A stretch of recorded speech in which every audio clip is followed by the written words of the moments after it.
इस मूवी में हम देखेंगे कि एक मछुआरे को अपने जाल में एक जल परी मिलती है जो उसके लिए काफी लकी साबित हो जाती है। उस जल परी के वजह से उस मछुआरे की जिंदगी बदल जाती है। लेकिन जब उस मछुआरे को उस जल परी की असलियत पता चलती है तब उसके होश उड़ जाते हैं। इस मूवी का नाम है ऑनडिन। मूवी की शुरुआत में हम देखते हैं कि एक मछुआरा जिसका नाम सिरैक्यूज है पानी में अपने जाल डाल रहा होता है। अचानक जब वो जाल खींचता है तो उसे एहसास होता है कि उसने एक औरत को पकड़ लिया है। ध्यान से देखने पर पता चलता है कि वो औरत जिंदा है। वो उसे जाल से बाहर निकालता है और उसे होश में लाने के लिए मुंह से सांस देता है। फिर वो उसकी मदद करता है ताकि उसके फेफड़ों से सारा पानी निकल जाए। लड़की को इस बात पर यकीन नहीं कर पाती कि वो जिंदा है। वो कहती है कि उसे लगा था कि वो मर चुकी है। सिरैक्यूज उसे एक कंबल देता है और कहता है कि उसे अस्पताल ले जाना होगा, लेकिन वो अस्पताल जाने के लिए तैयार नहीं होती। वो कहती है कि वो ठीक है। सिरैक्यूज जोर देता है कि इतने बड़े हादसे के बाद उसे डॉक्टर को दिखाना चाहिए, लेकिन वो बार बार मना कर देती है। तभी एक नाव पास से गुजरती है तो वो जल्दी से छिप जाती है ताकि कोई उसे देख ना सके। सिरैक्यूज उससे उसका नाम पूछता है, लेकिन वो कहती है कि उसे याद नहीं। सिरैक्यूज को लगता है कि शायद उसका सिर कहीं टकरा गया होगा जिससे उसकी याददाश्त चली गई है।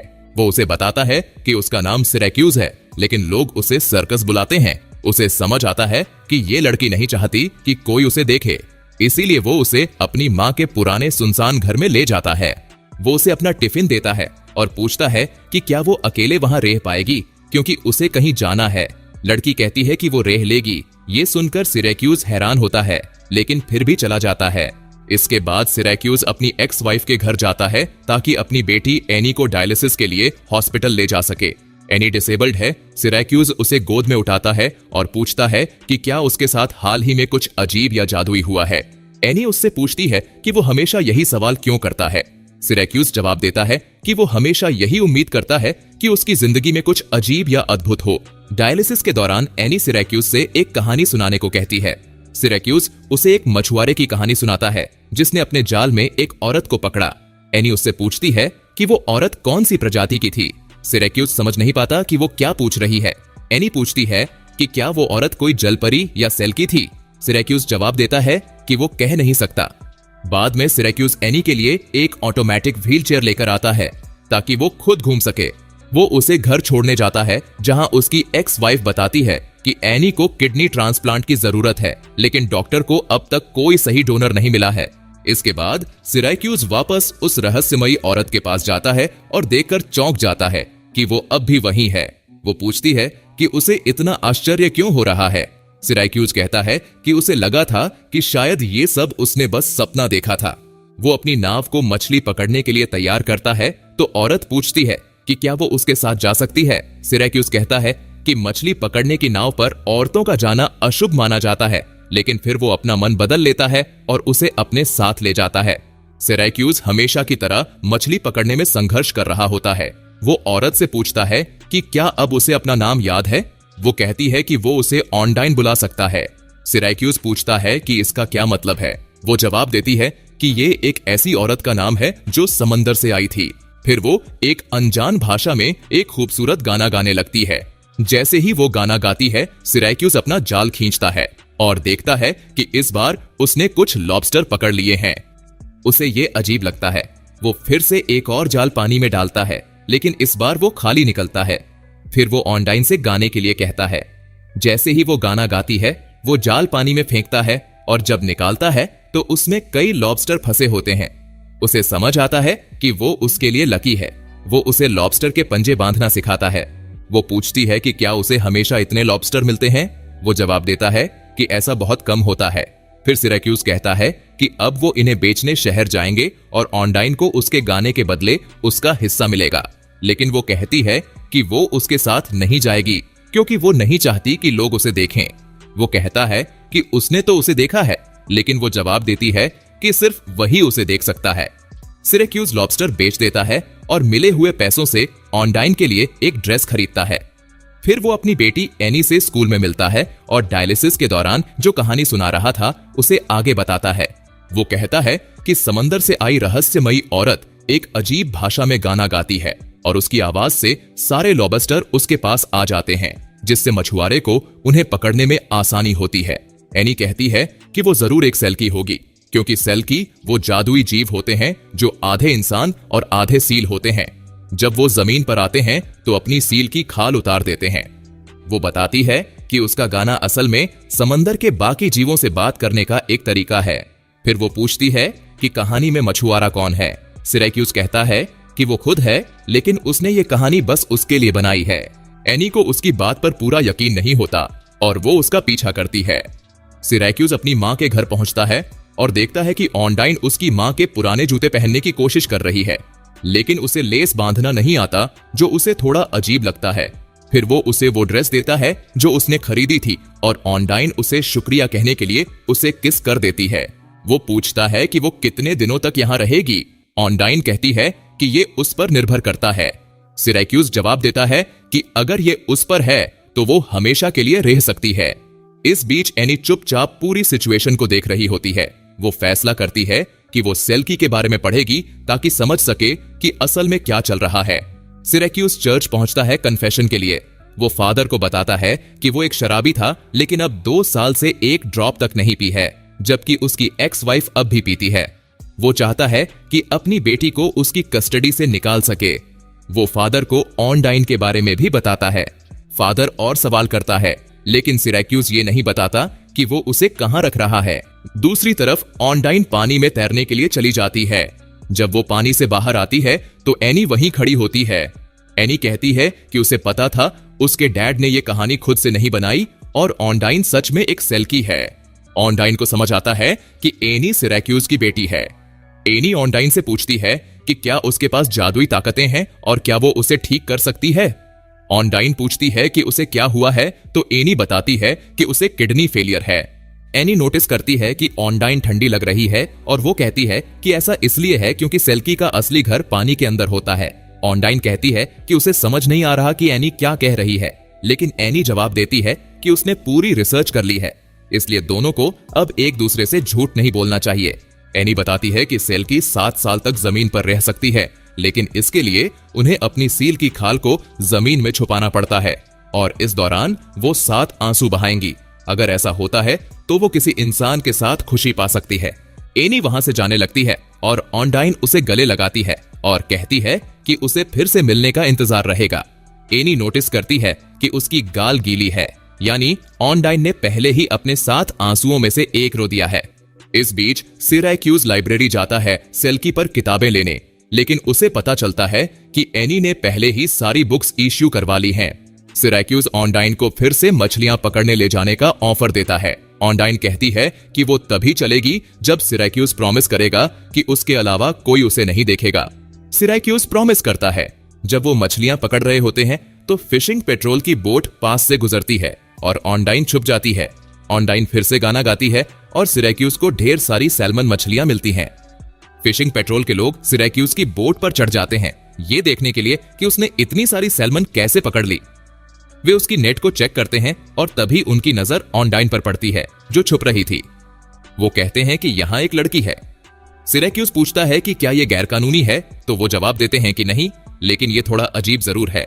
वो फिर चले जाते हैं, लेकिन ऑनडाइन समझ जाती है कि अब लोग इस बारे में बातें करेंगे तो छुपने का कोई फायदा नहीं है। सिरैक्यूज ऑनडाइन को लेकर शहर पहुंचता है और सब लोग उसे घूरने लगते हैं। वो ऑनडाइन से कहता है कि ये एक छोटा शहर है और यहाँ इतनी खूबसूरत लड़की बहुत कम देखने को मिलती है। वो उसे शॉपिंग कराने ले जाता है और जब वो कपड़े ट्राई कर रही होती है तब बाहर भीड़ इकट्ठी हो जाती है।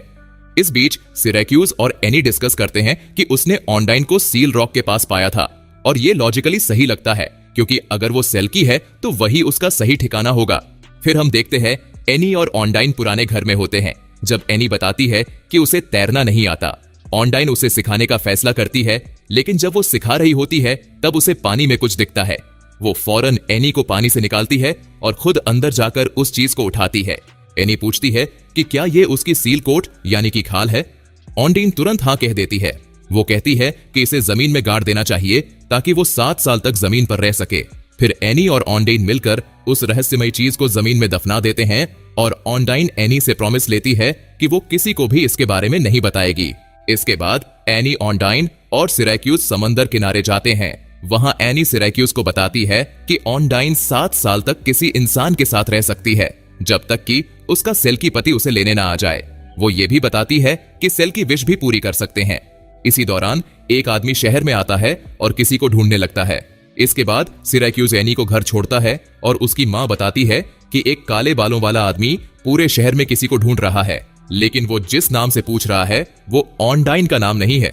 सिराक्यूज और ऑनडाइन घर पहुंचते हैं और ऑनडाइन पूछती है कि लोग उसे सर्कस क्यों बुलाते हैं। सिराक्यूज बताता है कि पहले वो बहुत शराब पीता था और बेवकूफी भरी हरकतें करता था। ऑनडाइन पूछती है कि उसने शराब पीना क्यों छोड़ा। वो बताता है कि एक दिन जब वो घर आया तो उसने देखा कि एनी बेहोश पड़ी थी और उसकी मां नशे में धुत थी।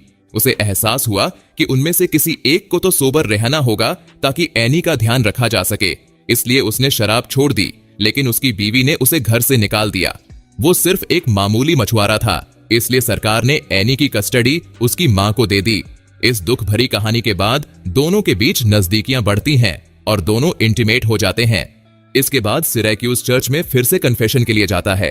वो फादर को बताता है कि ऑनडाइन उसके लिए लकी साबित हो रही है, लेकिन उसे चिंता है कि इसका अंजाम या तो बहुत अच्छा होगा या बहुत बुरा। चर्च के बाहर वही काले बालों वाला आदमी उसका इंतजार कर रहा होता है।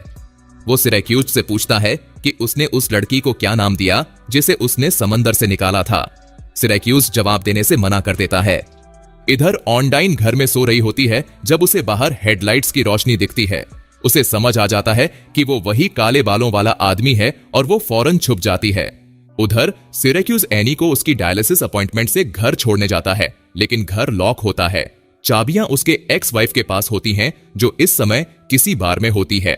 सिराक्यूज के पास कोई और ऑप्शन नहीं बचता, इसलिए उसे एनी को उसके पास ही छोड़ना पड़ता है, जबकि वो ऐसा बिल्कुल नहीं चाहता। सिराक्यूज घर पहुंचता है और देखता है कि पूरा घर बर्बाद हो चुका है।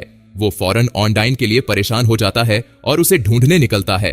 उसे ऑनडाइन छुपी हुई मिलती है और वो पूछता है कि क्या हुआ। ऑनडाइन बताती है कि वही सेल की पति आ गया है जिसके बारे में एनी ने बताया था और वो उसे वापस ले जाने के लिए आया है। सिराक्यूज मजाक में कहता है कि अगर ऑनडाइन सच में विश पूरी कर सकती है तो क्यों नहीं वो विश मांग ले कि वो आदमी चला जाए। इसके बजाय ऑनडाइन विश मांगती है कि एनी अब बीमार ना रहे। सिराक्यूज भी एक विश मांगता है कि ऑनडाइन हमेशा उसके साथ रहे। दूसरी तरफ एनी की मां उसे घर लेकर जा रही होती है, लेकिन वो नशे में होती है और उसकी कार एक दूसरी गाड़ी से टकरा जाती है। ये गाड़ी उसी काले बालों वाले आदमी की होती है। एक्सीडेंट में एनी की मां का बॉयफ्रेंड एलेक्स विंडशील्ड से बाहर उड़कर गिर जाता है और उसकी मौत हो जाती है। सिराक्यूज और ऑनडाइन एक्सीडेंट की जगह पहुंचते हैं और सिराक्यूज भागकर अपनी बेटी को देखने जाता है। हॉस्पिटल में डॉक्टर बताता है कि एलेक्स के पास डोनर कार्ड था और हैरानी की बात यह है कि वो एनी के लिए टिश्यू मैच भी है। इस वजह से वे किडनी ट्रांसप्लांट करवाने का फैसला करते हैं। इस बीच ऑनडाइन की मुलाकात उस काले बालों वाले आदमी से होती है और बातचीत से पता चलता है कि दोनों किसी गैर कानूनी काम में फंसे हुए हैं। सिराक्यूज एलेक्स के फ्यूनरल में जाता है, जहां उसकी एक्स वाइफ कहती है कि उसे एलेक्स की याद में एक ड्रिंक लेनी चाहिए। सिराक्यूज मना करता है, लेकिन फिर भी लालच में आकर पी लेता है। फिर उसकी एक्स वाइफ कहती है कि जब तक वो व्हील चेयर में है एनी सिराक्यूज के पास रह सकती है, लेकिन उसे ऑनडाइन को छोड़ना होगा। सिराक्यूज एक पूरी बोतल शराब पी जाता है। नशे में धुत होकर वो ऑनडाइन को बोट पर ले जाता है और उसे सील रॉक पर छोड़ देता है। वो कहता है कि वो बस एक और ड्रिंक लेने बोट पर जा रहा है, लेकिन असल में वो उसे वहीं छोड़ने का प्लान बना रहा होता है। ऑनडाइन कहती है कि उसे कम से कम एनी से अलविदा कहने का मौका तो मिलना चाहिए, लेकिन सिराक्यूज उसकी नहीं सुनता। वो कहता है कि उनकी दुनिया अलग अलग है और ऑनडाइन को यहीं रहना चाहिए। अगली सुबह सिराक्यूज एनी को हॉस्पिटल से घर लाने जाता है। एनी पूछती है कि ऑनडाइन कहाँ है, तो सिराक्यूज बताता है कि उसका सेल की पति उसे ले गया। एनी कहती है कि ऑनडाइन जरूर वापस आएगी क्योंकि उसकी एक चीज अभी भी यही है। सिराक्यूज पूछता है कि वो किस चीज की बात कर रही है, लेकिन एनी कुछ नहीं बताती। बाद में एनी टीवी देख रही होती है जब एक चैनल पर एक बैंड का लाइव कॉन्सर्ट आ रहा होता है। सिराक्यूज गाने को पहचान लेता है। ये वही गाना था जो ऑनडाइन ने उसकी बोट पर गाया था। तभी उसे समझ आता है कि अगर ये गाना असली है तो इसका मतलब ऑनडाइन भी असली इंसान है, कोई सेल की नहीं। वो तुरंत उसे ढूंढने के लिए निकलता है और सील रॉक पहुंच जाता है। सिराक्यूज ऑनडाइन को ढूंढ लेता है और उससे सच बताने को कहता है। ऑनडाइन बताती है कि उसका असली नाम जोआना है और वो रोमानिया से है। असल में वो और काले बालों वाला आदमी व्लादिक ड्रग स्मगलिंग में फंसे हुए थे।